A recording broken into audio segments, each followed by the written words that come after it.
Assalamualaikum warahmatullahi wabarakatuh. Baiklah, kami dari kelompok 12 akan mempresentasikan hasil diskusi kami tentang pola aliran informasi dalam organisasi dalam perpustakaan yang beranggotakan Delvi Putri Anggraini dan Homisatul Fitri.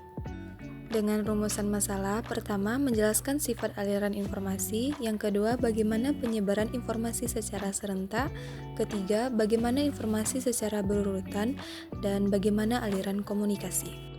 Pertama, sifat aliran informasi. Aliran informasi dalam suatu organisasi adalah suatu proses dinamik.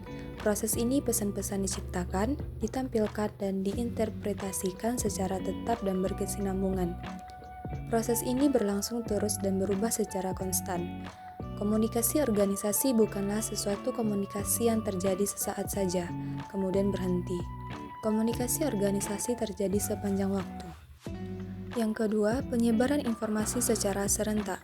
R.Y. Nepitz menyebutkan bahwa umumnya komunikasi organisasi berlangsung dari orang ke orang yang melibatkan sumber pesan dan penerima yang menginterpretasikan pesan sebagai tujuan akhir.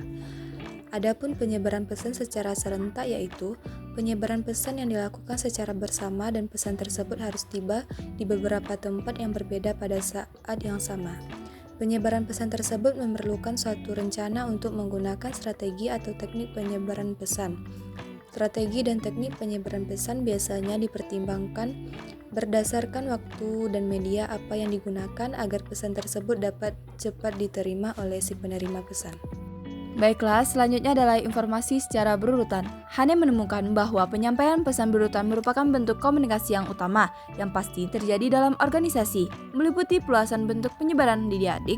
Pola ini, setiap individu penerima pesan pertama dari direktur menginterpretasikan pesan-pesan yang diterimanya, kemudian meneruskan hasil interpretasinya kepada orang berikutnya. Dalam rangkaian tersebut, selanjutnya penerima tersebut menyampaikan lagi kepada bawahannya, berikutnya hingga sampai kepada yang paling bawah. Pola penyampaian pesan yang dilakukan secara berurutan dalam Islam dilakukan dalam sistem periwayatan hadis disebut dengan silsilah hadis. Selain demikian juga dilakukan pada penyebaran tarekat dalam tasawuf yang disebut sebagai silsilah tarekat. Berikutnya aliran komunikasi. Umumnya organisasi formal menggunakan proses komunikasi berurutan untuk menghimpun dan menyebarkan informasi.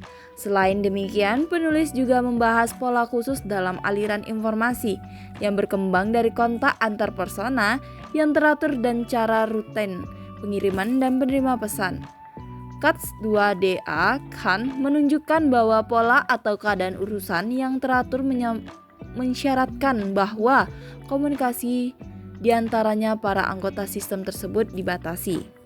Baiklah, itulah hasil dari presentasi kami. Jika ada kata-kata kami yang salah, kami mohon maaf. Kami akhiri. Wassalamualaikum warahmatullahi wabarakatuh.